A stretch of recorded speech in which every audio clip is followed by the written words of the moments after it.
बोलो सतगुरु भगवान की, शंकर भगवान की, देव नारायण भगवान की, बस्ती नगर की, सर्वे संतों की, सनातन धर्म की, गौ मात की जय हो। अब चल रही सत रुद्र संहिता। पहले तो चल रही कोरी रुद्र संहिता, आज चाली सत रुद्र संहिता। शिव जी के संगोत जात वामदेव, तत्पुरुष, अघोर और ईशान, ये 5 नाम के अवतार का वर्णन। जो परमानंद में है उनकी लीलाएं अनंत है।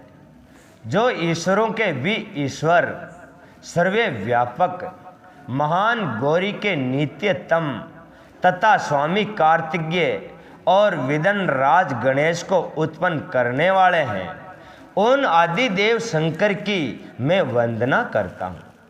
शौनक जी ने कहा, महाभाग सूत जी, आप तो पुराण कर्ता, व्यास जी के शिष्य तथा ज्ञान और दया की निधि है। अंत अब आप शंभु के उन अवतारों का वर्णन कीजिए जिनके द्वारा उन्होंने सतपुरुषों का कल्याण किया था। ये 5 ही मूर्तियां हैं, पूरे लोक के कल्याण करवाली, ये अलग अलग काम करवाली मूर्तियां, 5 मूर्तियां। शौनक जी, आप तो मननशील व्यक्ति हैं। अंत अब मैं आपके शिव के उन अवतारों का वर्णन करता हूँ। आप अपनी इंद्रियों को वश में करके सद भक्ति पूर्वक मन लगाकर श्रवण कीजिए। मुनि पूर्वे काल में संत कुमार जी ने नंदीश्वर से जो सतपुरुषों की गति तथा शिव स्वरूपी है वही प्रसन्न किया था। उसी समय ये नंदीश्वर ने शिव जी का स्मरण करते हुए उन्हें यूं उत्तर दिया था। नंदीश्वर ने कहा, मुनि, यूं तो सर्वे व्यापी सर्वेश्वर शिव के कल्पांतरों में असंख्य अवतार हुए, तथापि इन समय में अपनी बुद्धि के अनुसार उनमें से कुछ का वर्णन करता हूँ। 19वां कल्प जो सवेत्य लोहित नाम से विख्यात था। किसको कल्प हो?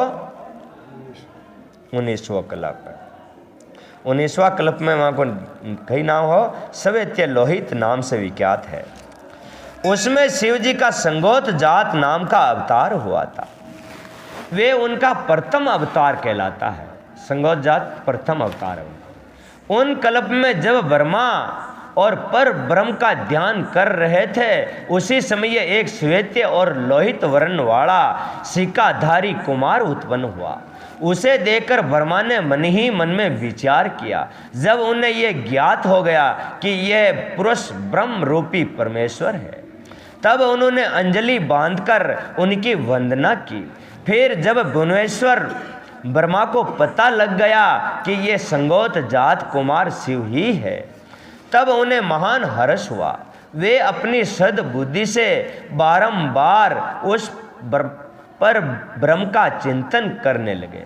ब्रह्मा जी ध्यान कर ही रहे थे कि वहाँ श्वेत वर्ण वाले 4 यशस्वी कुमार प्रकट हुए। वे परमोत्तम कुष्ठ ज्ञान संपन्न तथा पर ब्रह्म के स्वरूप थे। उनके नाम थे संदक, ननक, विषयनंद और उपनंद। ये सबके सब महात्मा थे और ब्रह्मा जी के शिष्य हुए। इनमें वे ब्रह्म लोक व्याप्त हो गया।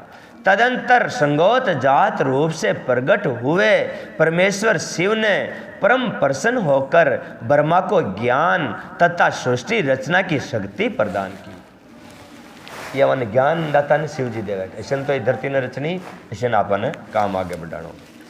ये तदंतर रक्त नाम से प्रसिद्ध 20वां कल्प आया। उस कल्प में ब्रह्मा जी ने रक्त वर्ण का शरीर धारण किया। जिस समय ये ब्रह्मा जी पुत्र की कामना से ध्यान कर रहे थे, उसी समय उन्हें एक पुत्र प्रकट हुआ। उसके शरीर पर लाल रंग की माला और लाल ही वस्त्र शोभा पा रहे थे।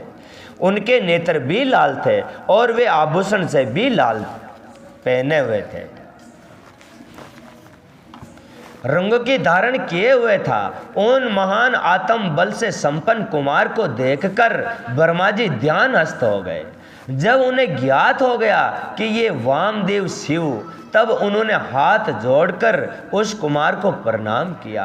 तत्पश्चात उनके वीरजा विवाहक और विश्व भावन नाम के 4 पुत्र उत्पन्न हुए, जो सभी लाल वस्त्र धारण किए हुए थे। तदा वामदेवधारी परमेश्वर शंभु ने परम प्रसन्न होकर ब्रह्मा को ज्ञान तथा सृष्टि रचना की शक्ति प्रदान की। ये तो इन्हें 4-5 ही से या 5 वाली सृष्टि रची ही गए जिको ध्यान इस बता गया वो, क्योंकि इन तो अनंत वाली रचोड़ी जी की मनन गया कौन है, पर ये 4 वाली की मैं था 5-6 वाली की मैं था 5 वाली की तो बता ही दूंगा, और 5 कुछ बता रहे थे पहले तो कान खतरी वाली योड़ जी की मनन गया कौन के। तो ब्रह्मा जी ने हर मामा आर कल्प में वहाँ के 4 पुत्र हुए था। एक तो वह सफेद वर्ग का या ये लाल का है, अशन करता करता नहीं है ज्ञान दे दे धरती रष्टो कि 5-7 वाली की दाना नहीं गया आगे ज्ञान को। ये वामदेव नाम के दूसरा अवतार हुआ। इसके बाद 21वां कल्प आया जो पीत वासा नाम से कहा जाता था। उस कल्प में महाभाग ब्रह्मा पीतम्बर धारी हुए। जब वे पुत्र की कामना से ध्यान कर रहे थे उस समय उनसे एक महातेजस्वी कुमार उत्पन्न हुआ। उस प्रौढ़ कुमार की भुजाएं विशाल थी और उसके शरीर पर पीताम्बर झलक रहा था। उस ध्यान मगन बालक को देखकर ब्रह्मा जी ने अपनी बुद्धि के बल से सतपुरुष शिव को समझा। तब उन्होंने ध्यान युक्त चित्त से संपूर्ण लोकों द्वारा नमस्कृत महादेव जी शाकंग्री गायत्री तत्पुरुषाय देवाय दिमही का जप करके उन्हें नमस्कार किया। इसे महादेव जी प्रसन्न हो गए। तत्पश्चात उनके पार्श्व भाग में पीत वर्ण धारी दिव्य कुमार प्रकट हुआ। वे सबके सब योग मार्ग के परवर्त हुए। उन्हें सतपुरुषों के नाम तीसरा अवतार हुआ।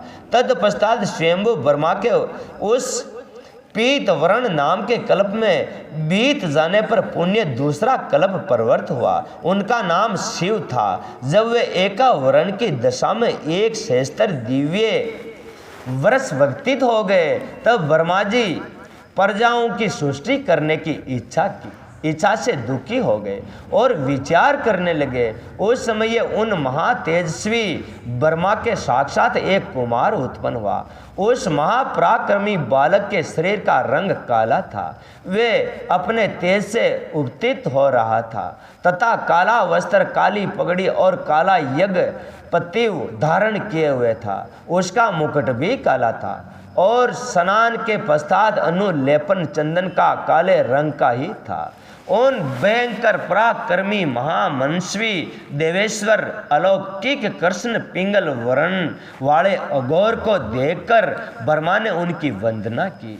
तत्पश्चात ब्रह्मा जी की उन्हीं भक्त वसल अविनाशी अघोर को ब्रह्म रूप समझकर इष्ट वचनों द्वारा उनकी स्तुति करने लगे।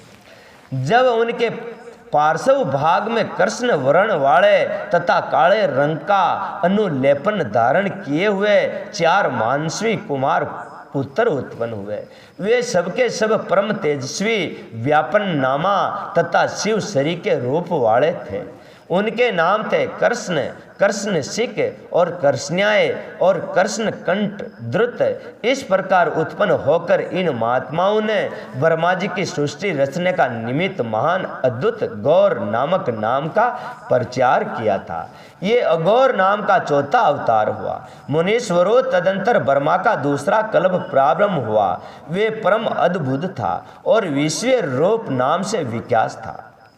उस कल्प में जब ब्रह्मा जी की पुत्री कामना से मन ही मन में शिव जी का ध्यान कर रहे थे उसी समय यह महान सिंह नाद करने वाली विश्व रूपा सरस्वती प्रकट हुई तथा उसी प्रकार परमेश्वर भगवान ईशान प्रादुर्भाव हुए।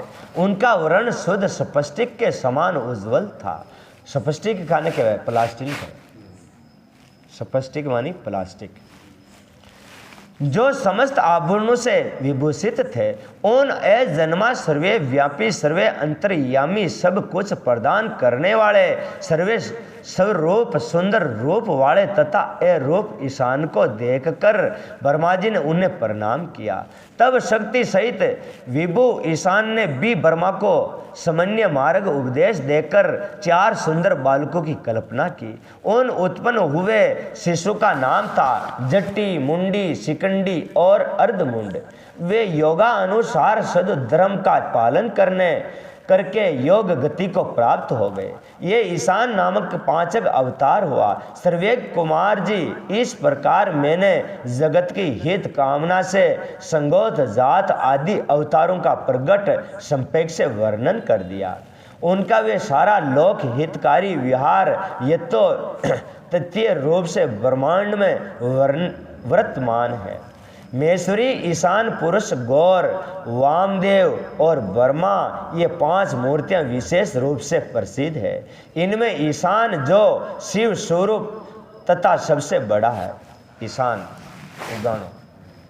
उगाणा दशान कहवा ईशान, ये शिव का मुंडो ही समझ लो, जाने कि वे लता उगे ने बीजा अपने उजाड़ो वे आँखियाँ खोले तो अपने दिखे यार दूजी वे उजाड़ो न करे तो सीताराम।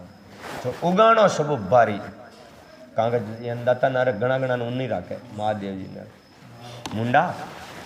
पहला कहा जाता वे साक्षात प्रकृति के भोगता क्षेत्र यज्ञ में निवास करता है।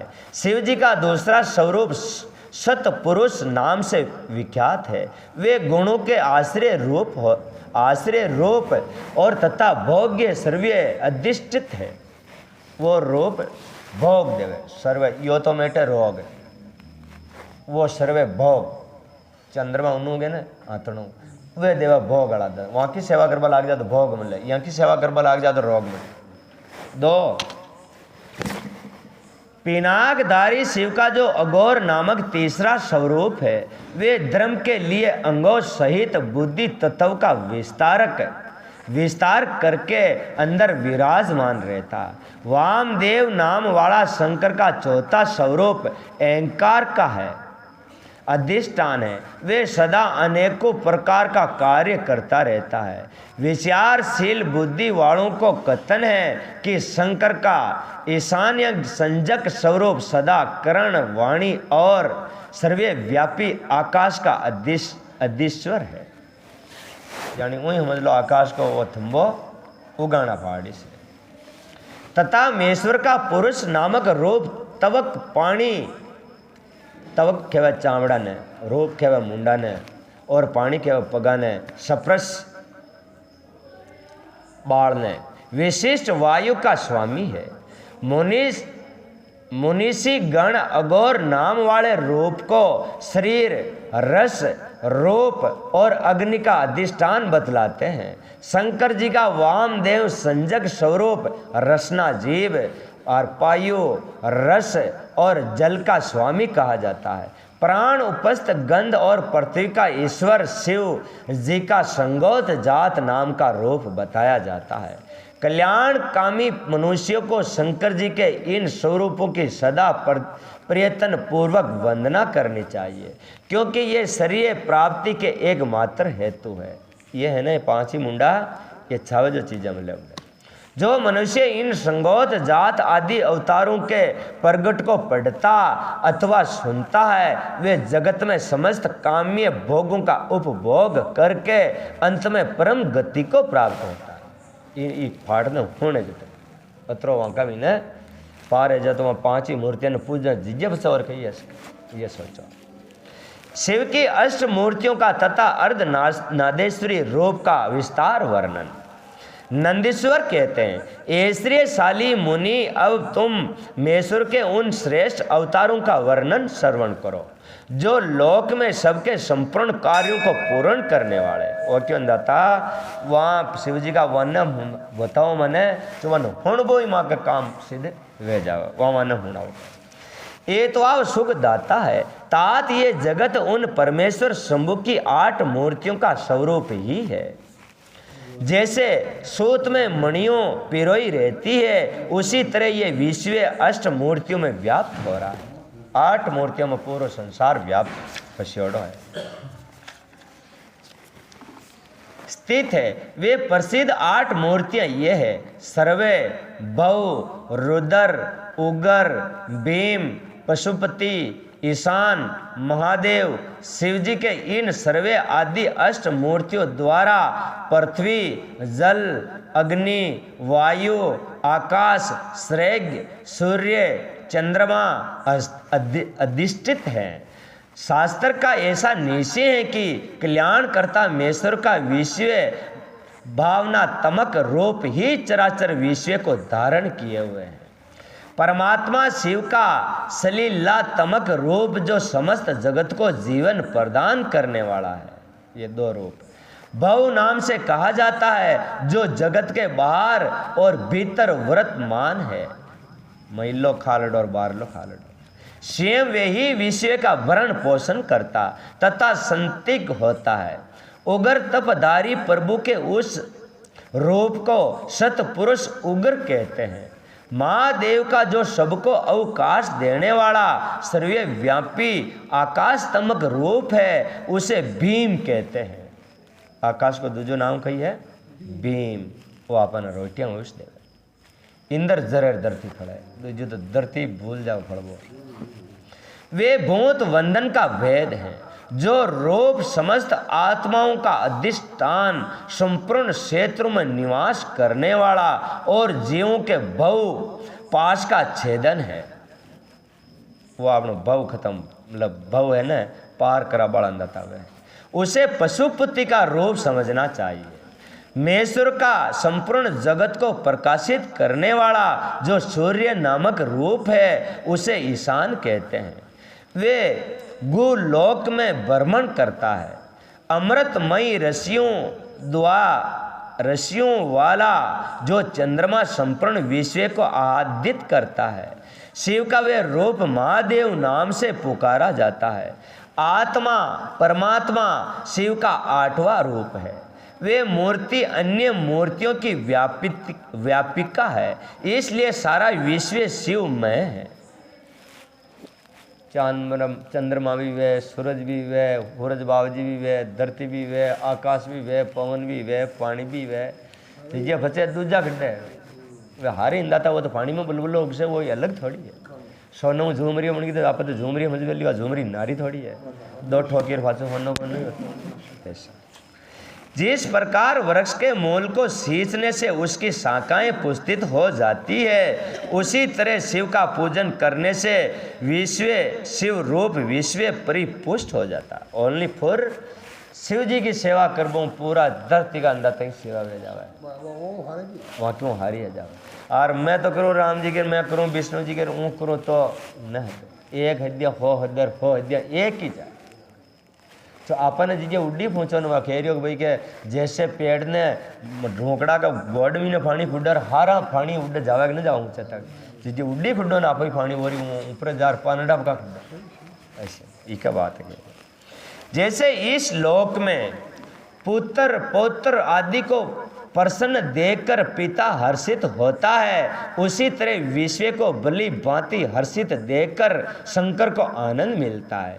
इसलिए यदि कोई किसी भी देहधारी को कष्ट देता है तो निसंदेह मानो उसने अष्ट मूर्ति शिव का ही अनिष्ट किया है। ओके, एक ही मनक ने कोटर देख लो, एक ही मनक ने दिल तोड़ दिया, वन बेस बेराजी है तो भगवान शिव हो बेराजी जाओ कहाँ वहाँ की औलाद ने कोट देंगी। आज पिताजी का प्ले 10 छोरा है, दशा मुँह एक नहीं कोट दी तो तू रिश्ता वन आवो अश्विन वो कह रही हो मारे तो आपकी धरती मारी है खाना एक भी जीव ने दुख दे तो वो समझ लो मनीष दे रहा हूँ थाको फंसे बोलो मैं न करूँ। संत कुमार जी इस प्रकार भगवान शिव अपनी अष्ट मूर्तियों द्वारा समस्त विश्व को अधिष्ठित करके विराजमान है। अंते तुम पूर्ण भक्ति भाव से उन परम कारण रुद्र का भजन करो, बस और कुछ नहीं चाहिए, वहाँ का भजन करो और मस्त रहो। पर ये संत कुमार जी अब तुम शिव जी के अनुपम अर्धनारी स्वर रूप का वर्णन सुनो। महाप्राज्ञ वे रूप ब्रह्मा की कामनाओं को पूर्ण करने वाला है। सृष्टि के आदि में जब सृष्टि करता ब्रह्मा द्वारा रची हुई सारी प्रजाएं केवल जातियां ने प्रजाएं विस्तार को नहीं प्राप्त हुई। जब ब्रह्मा उस दुख से दुखी हो चिंता कुल हो गए, उसी समय यूं आकाशवाणी हुई, ब्रह्मांड अब तुम मैथुन सृष्टि की रचना करो। उस व्याम वाणी को सुनकर ब्रह्मा ने मैथुनी सृष्टि उत्पन्न करने का विचार किया, परंतु इससे पहले नारियों का कुल ईशान से प्रकट ही नहीं हुआ था। नारी कुल को जन्म ही न हुआ दीजा। ए दूजा भूतड़ा बनावार हूँ, दूजी दूजी तीजा न बना नाखी डूंगर फाकर या आकाश फाकर रश्या, पर आपा ने पैदा किया। आपा मैथुन सृष्टि का आदमी है, मैथुन से पैदा होते हैं अपन। इसलिए पदम योनि ब्रह्मा मैथुनी सृष्टि रचने में समर्थ नहीं हो सके। तब वे यूं विचार करें कि शंभु की कृपा बिना मैथुनी प्रजा उत्पन्न नहीं हो सकती है। तब करने को उगत हुए। उस समय ब्रह्मा पराशक्ति शिवा सहित परमेश्वर शिव का प्रेम पूर्वक हृदय में ध्यान करके घोर तप करने लगे। तदंतर तपो अनुष्ठान में लगे हुए ब्रह्मा जी के उस तीव्र तप से थोड़े ही समय में शिव जी प्रसन्न हो गए। तब वे कष्टधारी शंकर पूर्ण सचिंदानंद की कामना पूर्ति में प्रविष्ट होकर अर्धश्री नारी के रूप में ब्रह्मा के निकट प्रकट हो गए। उन देवादि देव शंकर को पराशक्ति शिवा के साथ आया हुआ देख ब्रह्मा ने दंड की भांति भूमि पर लेटकर उन्हें प्रणाम किया और फिर वे हाथ जोड़कर स्तुति करने लगे। जब विश्वकर्मा देवादि देव महादेव परमेश्वर परम प्रसन्न होकर ब्रह्मा से मेघसी गंभीर वाणी से बोले। ईश्वर ने कहा, महाभाग वत्स मेरे प्यारे पुत्र, पिता में तुझे तुम्हारा सारा मनोरथ पूर्णता ज्ञात हो गया।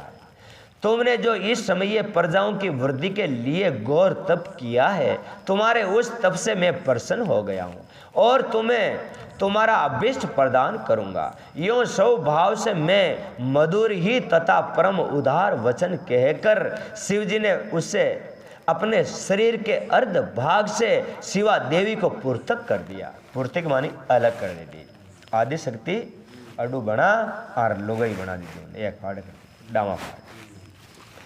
तब शिव के पूर्तक होकर प्रकट हुई उन परमा शक्ति को देखकर ब्रह्मा विमन नरम भाव से प्रणाम करके उसे प्रार्थना करने लगे। ब्रह्मा जी ने कहा, शिव सृष्टि के प्रारंभ में तुम्हारे पति देवादि देव परमात्मा शंभु ने मेरी सृष्टि की थी और मेरे द्वारा सारी प्रजा को रचना की थी। शिवे, अब मैंने देवता आदि समस्त प्रजाओं की मानसिक सृष्टि की, परंतु बार रचना करने पर भी उनकी वृद्धि नहीं हो रही है। वृद्धि मतलब आगे न बढ़ रही है, खोज फरोजा उड्डे हाँ आगे न जा रही। अंत अब मैं क्षत्रिय पुरुष के समागम से उत्पन्न होने वाली सृष्टि का निर्माण करके अपनी सारी प्रजाओं की वृद्धि करना चाहता हूँ, किंतु अभी तक तुमसे अक्षय नारी कुल का प्रकट नहीं हुआ था। इस कारण नारी कुल की सृष्टि करना मेरी शक्ति के बाहर है, क्योंकि सारी शक्तियों का उद्गमन स्थान तुम ही हो। इसलिए मैं तुम अखिलेश्वरी परमा शक्ति से प्रार्थना करता हूँ। शिव, मैं तुम्हें नमस्कार करता हूँ। तुम मुझे नारी कुल की सृष्टि करने के लिए शक्ति प्रदान करो, क्योंकि शिव प्रिय इसी को तुम चराचर जगत की उत्पत्ति का कारण समझो। वर देवेश्वरी, मैं तुमसे एक और वर की याचना करता हूँ, जगमात कृपा करके उसे भी मुझे दीजिए। मैं तुम्हारे चरणों में नमस्कार करता हूँ। वे वर ये है, सर्वे व्यापनी जगत जननी, तुम चराचर जगत की वृद्धि के लिए अपने एक सर्वे समर्थ रूप से मेरे पुत्र दक्ष की पुत्री हो जाओ। हाँ सत्य ही ना बच्चा, मेरे दक्ष की पुत्री हो जाओ। वहाँ का पेट वहाँ का गर्भ में चालू है, हो जाओ। ब्रह्मा जी द्वारा यूं याचना किए जाने पर महेश्वरी देवी शिवा ने तथास्यो कह दिया। ऐसा ही होगा कहकर वे शक्ति ब्रह्मा को प्रदान कर दी। सुंतरा जगतमयी शिव शक्ति शिवा देवी ने अपनी बाहों के मध्य भाग से अपने ही समान प्रभावशाली एक शक्ति की रचना की। उस शक्ति को देखकर देव श्रेष्ठ भगवान शंकर जो लीलाकारी कष्टहारी और कृपा के सागर हैं, हंसते हुए जगत जगदम्बा से बोले, जगदम्बा से बोले, भस्म लगाकर उसे 12,000 हाथियों का बल भी देंगे। यूं माता सहित बद्रायु को बलि भांति आश्वासन देकर तथा उन्हें दोनों द्वारा पूजित हो प्रभावशाली ऋषभ मुनि स्वेच्छा अनुसार चले जाएंगे। आगे निकल गया।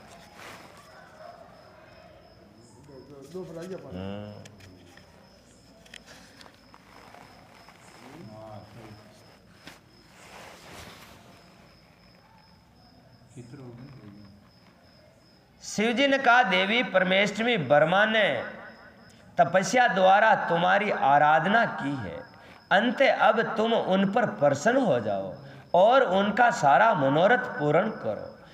तब शिवा देवी ने परमेश्वर शिव की उस आज्ञा को सिर झुकाकर ग्रहण किया और ब्रह्मा के कथना अनुसार दक्ष की पुत्री होना स्वीकार कर लिया। मुनि इस प्रकार शिवा देवी ब्रह्मा को अनुपम हो गई। तदपश्चात भगवान शंकर भी तुरंत ही अंतर ध्यान हो गए। तभी से इस लोक में क्षत्रिय भाग की कल्पना हुई और मैथुनी सृष्टि चल पड़ी। इसे ब्रह्मा को महान आनंद प्राप्त हुआ। तात इस प्रकार मैंने तुमसे शिव की महान अनुपम अर्धनादेश्वरी धर्म रूप का वर्णन कर दिया। ये संत रस सत पुरुषों के लिए मंगलदायक है। वारा कल्प होने वाले शिव जी के प्रथम अवतार से लेकर 9वें वृषभ अवतार तक का वर्णन। शिव जी भी घनी घनी फांदा की दियो न था।